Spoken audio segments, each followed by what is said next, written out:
आप सुन रहे हैं रेडियो मनपसंद एफएम 91.1 पर। मैं हूं आपके साथ किशोर नंगरानी। हर वर्ष की भांति किंग्स बर्थडे पर अनेकों ऑस्ट्रेलियंस को समाज के विभिन्न क्षेत्रों में महत्वपूर्ण सेवा के लिए अवार्ड्स दिए जाते हैं, ऑनर्स दिए जाते हैं। और हर वर्ष की भांति अनेक भारतीय भी इस लिस्ट में, हमें गर्व के साथ कहते हैं कि इस लिस्ट में अनेक भारतीय भी सम्मिलित होते हैं। और एक ऐसे ही अनेक महत्वपूर्ण भारतीय इस वर्ष जो हैं सम्मिलित हुए हैं, वो हैं doctor Dilip Gahankari. Doctor Dilip Gold Coast में स्थित हैं और प्लास्टिक सर्जन और रिकंस्ट्रक्टिव सर्जन हैं। हालांकि जब प्लास्टिक सर्जरी की बात की जाती है तो ये माना जाता है कि प्लास्टिक सर्जरी रिच और ग्लैमरस लोगों की खूबसूरती बढ़ाने और बनाने के लिए की जाती है। लेकिन उसका एक दूसरा महत्वपूर्ण पहलू है, अधिक महत्वपूर्ण पहलू ये भी है कि ये प्लास्टिक एंड रिकंस्ट्रक्टिव सर्जरी उन लोगों की सेवा में भी काम आती है जो कि अपने शरीर के अंग का उपयोग नहीं कर पा रहे हैं, किसी दुर्घटना का शिकार होते हैं या फिर जन्मजात डिफेक्ट की वजह से होते हैं। और इसी महत्वपूर्ण पहलू में डॉक्टर गहनकारी की सेवाओं के लिए उनको इस वर्ष ओएएम दिया गया है। और हम भारतीयों के लिए बड़ी ही गर्व की बात है कि डॉक्टर गहनकारी की सर्विसेज को रिकॉग्नाइज किया गया है। ये हमारा गर्व का विषय है कि आज वो हमारे साथ आज हमारे इस कार्यक्रम में बातचीत करने के लिए जुड़े हैं।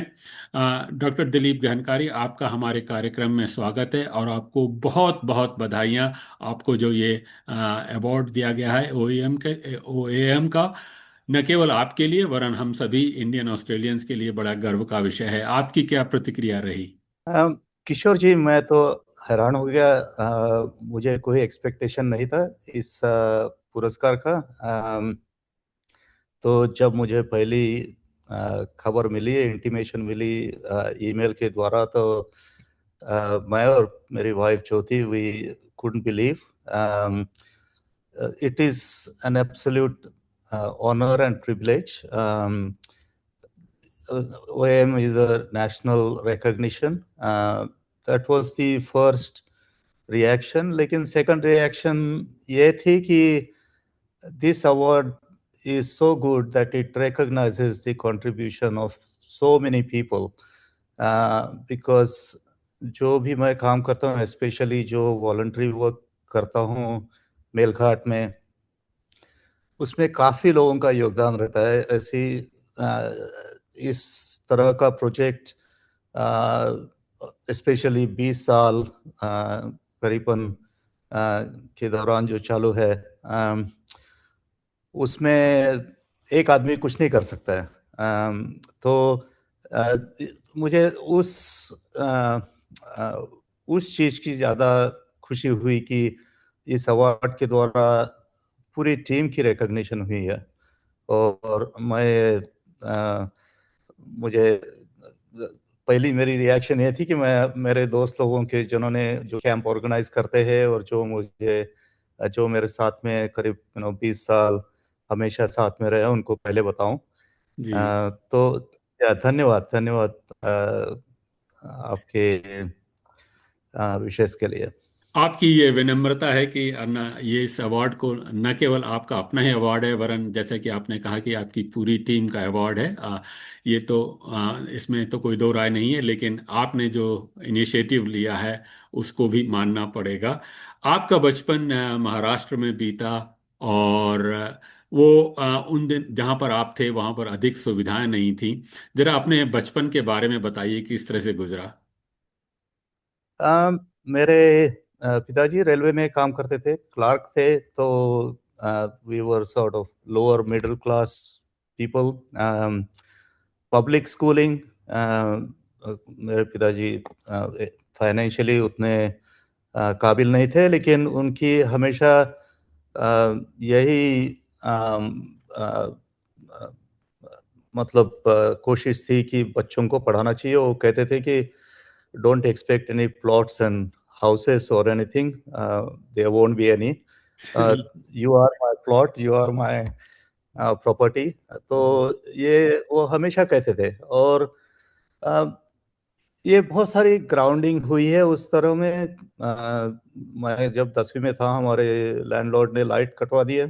जी। क्योंकि उनको कुछ ज़्यादा थोड़ा रेंट चाहिए था, और मेरे पिताजी 15 रुपए भी ज़्यादा रेंट बढ़ा नहीं सकते थे। तो हम लोगों ने फिर बिना लाइट से, और कभी स्ट्रीट लाइट में, कभी कंदील में ऐसी पढ़ाई की। So I actually feel good about it. I don't feel bad. I think it's an incredible experience that you can't buy. Ji. Either you have it or you don't. So I really loved my parents in the sense what they did for us. हम्म। तो बहुत मजा आया. जी। I still remember.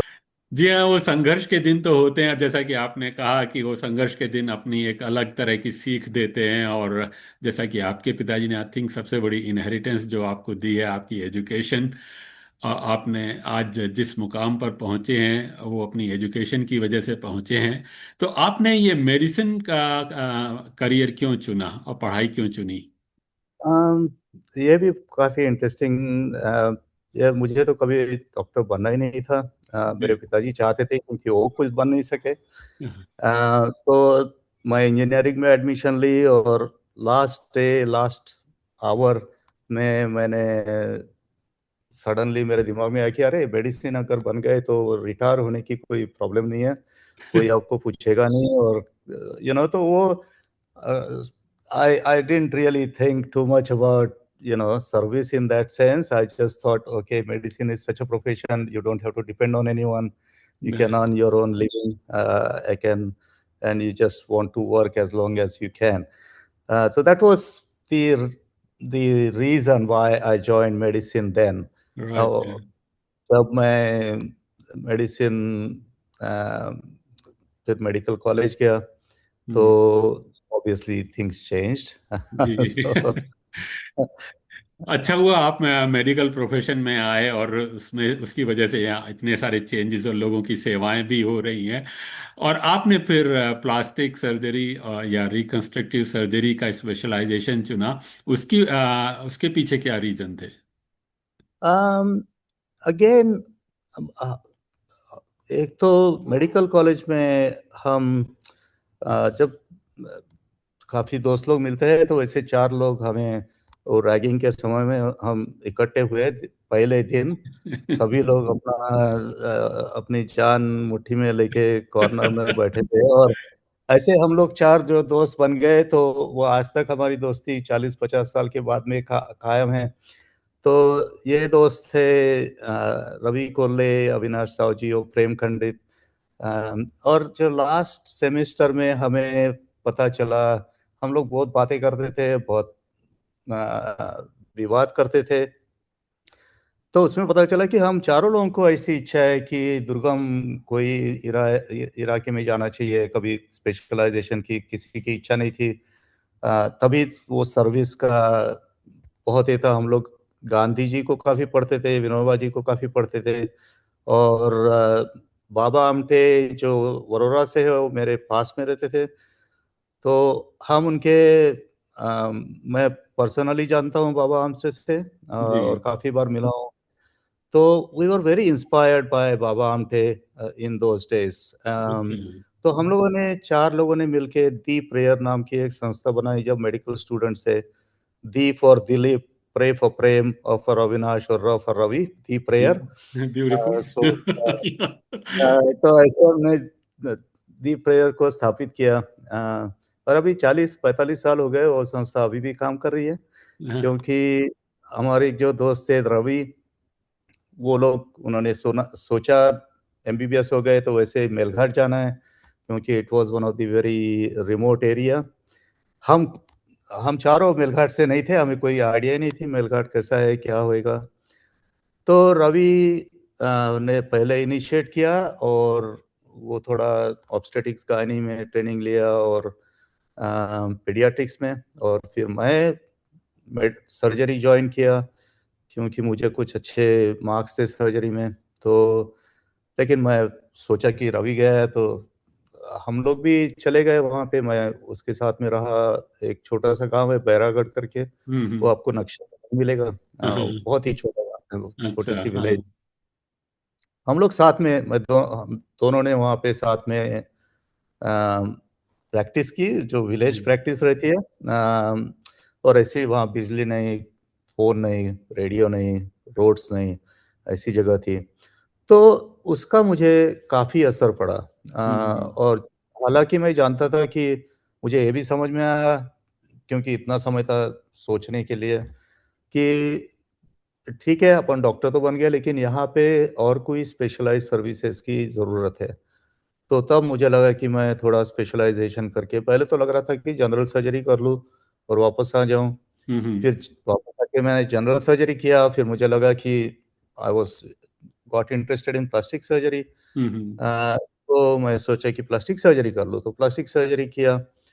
फिर मैं Malaysia और UK गया, अब लेकिन मुझे मेलघाट दिमाग दिमाग में में है। था हाँ। हमेशा। तो जब मैं ऑस्ट्रेलिया आया और थोड़ा पहला first year I just settled, and next year I said to Ravi, we should start it now. अच्छा। So that is how, like, I started practice in 2005, and 2006 we did our first camp, hmm. yeah, in Sudan. तो रवि ने organise किया था, लेकिन अभी का जो camp है वो हमारे दूसरे दोस्त ऑर्गेनाइज करते हैं, क्योंकि उनके यहाँ थोड़ा अच्छा सेटअप है। जी। तो इसी तरीके से प्लास्टिक सर्जरी की तरफ हम मुड़े, और हमारा तो छोटा सा प्रोजेक्ट चालू हुआ। अच्छा, तो इसे प्लास्टिक सर्जरी क्यों कहते हैं? प्लास्टिक कहाँ से आ गया सर्जरी में? प्लास्टिक तो ग्रीक वर्ड है। अच्छा। प्लास्टिकोस का मायना होता है कि किसी को मोल्ड किया जाए, हाँ हाँ। मोल्डिंग। जी। तो वही काम हम लोग करते हैं, हम लोग मोल्ड करते हैं अच्छा। Various organs. हाँ। It's very, I I am so happy that I ended up with plastic surgery. मुझे कुछ ना कुछ बनाने की, इनोवेशन करने की आदत थी शुरुआत से। हाँ तो हाँ। प्लास्टिक सर्जरी में मेरी वो जो ख्वाहिश थी वो मोर देन इनफ फुलफिल की है। मैं अच्छा। कुछ सर्जिकल ऑपरेशंस डिजाइन किया हूँ, कुछ टेक्निक्स, मेरे कुछ हाँ 6 इंस्ट्रूमेंट्स अभी पेटेंट के लिए लॉन्च किया हूँ। तो मैं कुछ ना कुछ नया, every case is a new challenge, it's a new idea for me. तो आई रियली एंजॉय इट। हम्म। और मुझे काफी स्टिमुलेशन मिलता है प्लास्टिक सर्जरी से। अच्छा, सो तो आपने जो कहा कि आपने ये मेलाघाट में जाकर काम करना शुरू किया, एक तरह का ड्रीम या आइडियल होता है, फिर एक तरह की रियलिटीज आपने थोड़ी सी बात करी कि वहां पर कुछ सुविधाएं नहीं थी। तो किस तरह की कठिनाइयां, किस तरह के चैलेंजेस सामना करने पड़े? आइडियल होना तो एक जगह है, लेकिन जब रियलिटीज आती हैं तो वो अपने आप में दूसरी तरह की कठिनाइयां लेकर आती हैं। हाँ, सही बात है। जब हमने जो पहला कैंप किया 2006 में, वो एक्चुअली मेलघाट के पेशेंट्स के लिए किया, लेकिन वो सेगांव में किया, जो साईं बाबा का सेगांव सिटी है। अच्छा। तो वो संस्थान ने ऑर्गेनाइज किया था, तो सब पेशेंट्स को मेलघाट से लाए, उनके रिलेटिव्स, और फिर लेके गए। तो फिर वो ऑर्गेनाइजेशनल इशू, जो हम्म। पेशेंट्स आना नहीं चाहते और डरते हैं मेलघाट से बाहर आने में। ट्राइबल पेशेंट्स रहते हैं वहाँ पे, हम्म। गोंड और कोरकू ट्राइब्स मेनली। हम्म। तो नेक्स्ट ईयर 2007 में we said we will take it to Melghat, which is easier. हम्म। तो हमारे जो दोस्त लोग हैं, कविता सातो और आशीष सातो, आशीष फिजिशियन है और कविता ऑप्थेल्मिक सर्जन है, वो उन्होंने एक ग्रामीण हॉस्पिटल शुरू किया वहाँ पे। और उनका हम्म। हॉस्पिटल में जो उन्होंने जब पहला थिएटर चालू किया, तो हमारा कैंप वो थिएटर का इनॉग्रेट करने के लिए यूज किया। वो भी, ये जो मैंने पहले कहा, ये काम उन लोगों के बिना हो नहीं सकता है कि जो भी उनको सेम तरीके की विचार सरणी हो। तो आशीष और कविता सातों का जो अस्पताल है, थोड़ा ग्रामीण अस्पताल, वो धारणी एक तालुका प्लेस है उसके पास में। हम्म। तो जब शुरू किया काम, तो वही इलेक्ट्रिसिटी तो थी नहीं, जनरेटर्स और टॉर्चेस और कैंडल लाइट्स, ऐसे इसमें हमने कैंप किया शुरू में। टेबल्स भी कम थे, इक्विपमेंट नहीं था। तो हम लोगों ने, मेरे कुछ दोस्त लोग नागपुर से इक्विपमेंट लेके आते थे उनके, और मशीन्स लेके आते थे, जस्ट कॉटराइजेशन और डायथर्मी अच्छा। तो ऐसे धीरे धीरे होते होते हर कैंप में थोड़ा थोड़ा हमने उनको कुछ ग्रांट्स पे भी नहीं, क्योंकि वो जो उनका काम है वो पूरा 100% चैरिटी है। हम्म। तो उनके डोनेशन के द्वारा हमारे कैंप को और ज़्यादा equipment, hmm. Progressively great. We were able to do. तो अभी भी लाइट तो अभी थोड़ी कंसिस्टेंट है, लेकिन अभी भी जनरेटर बीच बीच में लगता है, कम से दिन में कम से कम एक दो बार हम्म। जनरेटर लगता ही है। लेकिन अभी मोबाइल फोन्स आ गए, तभी तो फोन्स भी नहीं थे। जी। तो प्रोग्रेस हैज हैपन, अच्छा। लेकिन हेल्थ एरिया में अभी भी वहाँ कोई स्पेशलिस्ट नहीं है, कोई बड़ा हॉस्पिटल नहीं है। पेशेंट्स को अभी भी प्लास्टिक सर्जरी जैसे ट्रीटमेंट के लिए अमरावती या नागपुर ही जाना पड़ता है। अमरावती में भी कोई है नहीं आजकल। हम्म। तो वो तो 6-7 साल, 6-7 आवर की जर्नी होती है। और मेलघाट ट्राइबल की कहानी और कोई ट्राइबल एरिया से अलग नहीं है। वहाँ पे अगर आप, you know children and women, they don't get much priority hmm. for health। अच्छा। तो वो लोगों का थोड़ा निग्लेक्ट होता है। अच्छा। तो हम लोग जो कैंप करते हैं तो we take services to them, तो there is so much more acceptance to the hmm. Service. दूसरा rewarding aspect, despite all the challenges and difficulties, is that कि जब आप काम कर रहे होते हैं लोगों की जीवन में जो है, खास करके आपका काम जैसे प्लास्टिक एंड रिकंस्ट्रक्शन सर्जरी जैसे आपने बताया बहुत ही स्पेशलाइज्ड एरिया है। यू मस्ट बी, कई लोगों की आप जिंदगी बदल देते होंगे पूरी तरह से अपनी ही सर्जिकल केयर की वजह से। कुछ ऐसे आपके अनुभव रहे हों तो थोड़ा सा शेयर करेंगे? हाँ जरूर, अनुभव तो काफी है। हाँ। हर कैंप में हम एटलीस्ट एक और दो केसेस मिनिमम, हम लोग तो करीबन 100 केसेस या ज़्यादा करते हैं। लेकिन कोई ना कोई ऐसी खास पेशेंट रहती है कि वो हमारे दिमाग में बैठ जाती है, क्योंकि वो एकदम अलग रहती है। जैसे एक कैंप में हमारे यहाँ एक जवान आदमी जो 20 से 1 साल का होएगा, वो चल भी नहीं पाता था। वो हम्म। उसके दोनों गुड़घे, जो है नी जॉइंट्स, वो पूरे नी कॉन्ट्रैक्चर थे। तो हम्म। बिल्कुल ही सीधे नहीं हो पाते थे। वो ऐसे क्रॉल करते समय करके हॉस्पिटल में एंटर आया। अच्छा। और हमने एक ही सर्जरी में उनके दोनों गुड़घे पूरे, मतलब हिप जॉइंट से लेके तो एंकल जॉइंट तक पूरे ग्राफ्ट वाट लगा के पूरे सीधे किए। और जब हमें, यू नो 3 महीने बाद या कुछ उन्होंने अपना वीडियो भेजा हमें कि चलते हुए, हम्म। और खुद होके मोटरसाइकिल पे बैठ के उन्होंने अच्छा। अपनी छोटी सी दुकान लगाई, उनकी शादी हो गई। अच्छा। तो तो ये जो एग्जांपल्स है, ये और काफी टच करते हैं, क्योंकि अगर ऐसी सर्जरी नहीं हो पाती थी, काफी बड़ा ऑपरेशन था, 4-5 घंटे लग गए एक ही अच्छा। ऑपरेशन के लिए। लेकिन लेकिन ये जो ट्रीटमेंट रहती है, ये आपने जो कहा लाइफ चेंजिंग रहती है, कुछ हाँ। लोगों के लिए, कुछ पेशेंट्स के लिए। और उनका पूरा सेल्फ इमेज, सेल्फ कॉन्फिडेंस, हम्म।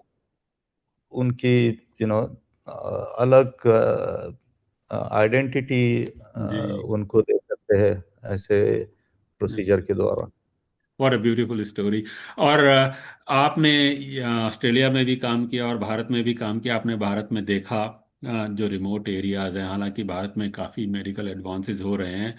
आपने ये भी कहा है कि अभी भी दुनिया में काफ़ी लोग ऐसे हैं जिनको बेसिक सर्जिकल केयर नहीं मिलती।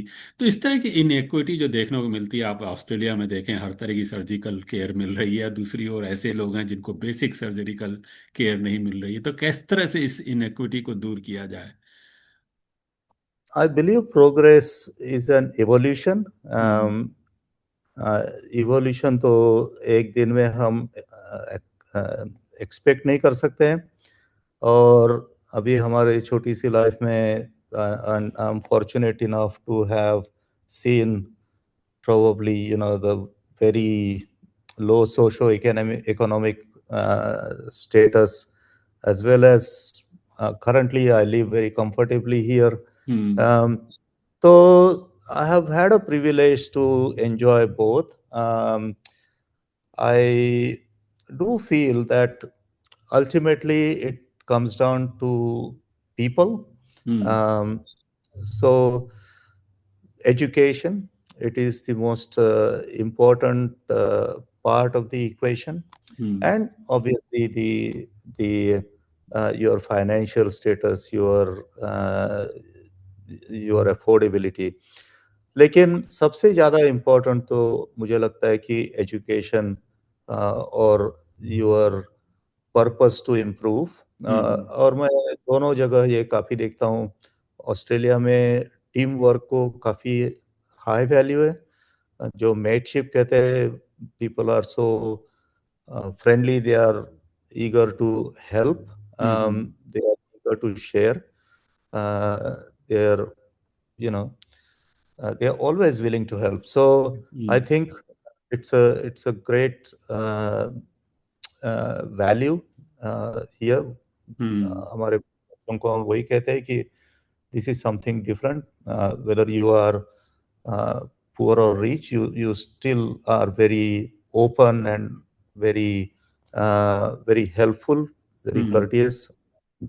और इंडिया के जो रेजिलियंस स्टेटस है, Indian generally they are very resilient, they very adaptable. तो मुझे लगता है कि I have had opportunity to enjoy both aspects in life. और ऐसे ही मैंने प्रोग्रेस, जो हम लोग काम करते हैं और पेशेंट से मिलते हैं, तो वही चेंज मैंने भी देखा है। मैं अनुभव करता हूँ कि लोगों की एजुकेशन से उनकी थिंकिंग बदल गई है, तो अच्छी बात है। नहीं, आपने सही कहा, education plays an important role. एक और बात, आप एक प्राइवेट प्रैक्टिस भी कर रहे हैं प्लास्टिक सर्जरी में, और दूसरी ओर ये ह्यूमैनिटेरियन वर्क भी कर रहे हैं, जो जिसमें आप ये सर्विसेज प्रोवाइड कर रहे हैं। सो these are totally two different aspects. How do you balance, and which one is gives you more satisfaction? No doubt it's Melghat. Melghat gives me more satisfaction if you want to weigh up. Lekin it's hard to put a value on any particular part of your life or your passions. I think I also do private practice here, and obviously कुछ cosmetic surgery करता हूँ, कुछ reconstructive surgery भी करता हूँ। I teach at the university hospital, even though not many plastic surgeons want to work in public hospitals, but I am interested in academics. I like teaching. So I have continued that as much as I could. I think all of these things, they enrich your life. They may not always give you financial satisfaction. That is you have enough. I think you can easily contribute to society through working through public hospitals. तो मैं new south Wales में भी public hospital में काम करता हूँ, और Queensland में भी पब्लिक हॉस्पिटल में काम करता हूँ। थोड़ा सा योगदान रहता है, लेकिन आई हैव कंटिन्यूड दैट। तो और मेरा कुछ रिसर्च चालू रहता है, तो it gives me a different angle of satisfaction. I do publish and try and do some research in various aspects of surgical procedures and techniques, etc. और यहाँ पर ऑस्ट्रेलिया में भी आप बॉली बॉम्बिंग से या नेचुरल डिजास्टर की जब इमरजेंसी रिस्पॉन्सेस के लिए ज़रूरत पड़ी है, आपकी सर्विसेज की आप आगे रहे हैं, उसके एक्सपीरियंसेस के बारे में थोड़ा सा बताएंगे? हाँ, मैं रॉयल ब्रिस्बेन हॉस्पिटल में बर्न्स यूनिट में था जब बॉली बॉम्बिंग्स हुआ। तो बर्न्स तो बहुत बड़ा ऑब्वियसली सब पेशेंट्स यहाँ पे आए जो कॉम्प्लिकेटेड पेशेंट्स थे, और वो हर बर्न्स यूनिट में, I think we have 5 burns unit, Adelaide, Brisbane, Perth and Sydney. So all of these units, we were very busy, and we worked, those days we worked in a team day and night, and did our bit to help very badly burned patients. तो वो एक experience था. उससे तो पता चला कि again emphasizing that teamwork value in जी. burns unit is a really great thing to work, हम्म. great place to work. We can't work without teamwork in burns hmm. unit, any burns unit. uh, it's hard work, most of the time. Many a times हमारे theatres जो है वो 30-35 degrees warm किए जाते हैं अच्छा. Surgery करने के लिए, क्योंकि पेशेंट्स को ठंडा नहीं होना चाहिए. जी. तो हम लोग आइस वेस्ट पहन के सर्जरी करते हैं, अच्छा. खुद को कूल रखने के लिए. अच्छा. So burns is always a very sort of hard work hmm. surgery. You treat, uh, like a large surface area burn. अच्छा. So मुझे काफी उसमें एक्सपीरियंस मिला ऐसे sort of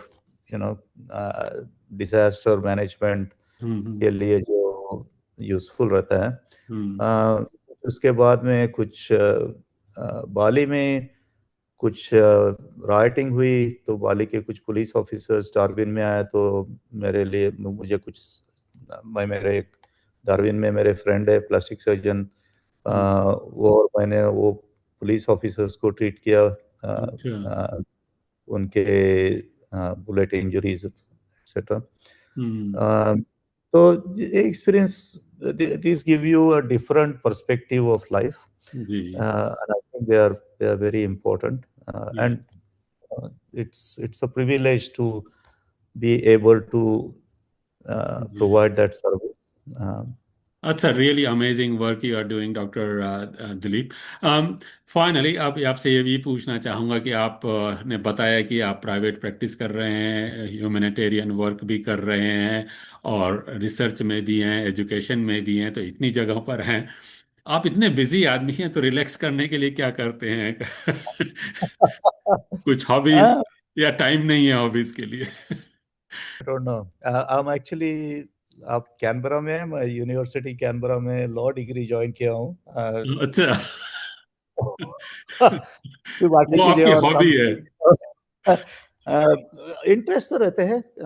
you have to find time to do things. I जी. Spend some time with my daughter and my son, and obviously I go to India, we take some time off. मेरा camp खत्म होने के बाद में we give 2 weeks for their holiday, because camp हर दिसंबर में रहता है. तो क्रिसमस के टाइम पे तो I think I've sacrificed over 20 years of Christmases for the camp. So we try and enjoy it another way, and have some personal holidays, ji. some tours, etc. Yeah. जी. आपके काम की, जैसा भी कहा, जितनी भी प्रशंसा की जाए वो कमी है, और आपने आज हमारे लिए अपने इतने व्यस्त समय में हमारे लिए थोड़ा बहुत समय निकाला और हमसे थोड़ी बातचीत की इस बारे में. बहुत बहुत धन्यवाद. और आपको our best wishes for your future. Not only the career, the kind of work you are doing, it's amazing the work you are doing. Thank you very much for your time. Thank you, Kishore ji. Thank you very much for the invitation, and धन्यवाद. Thank you.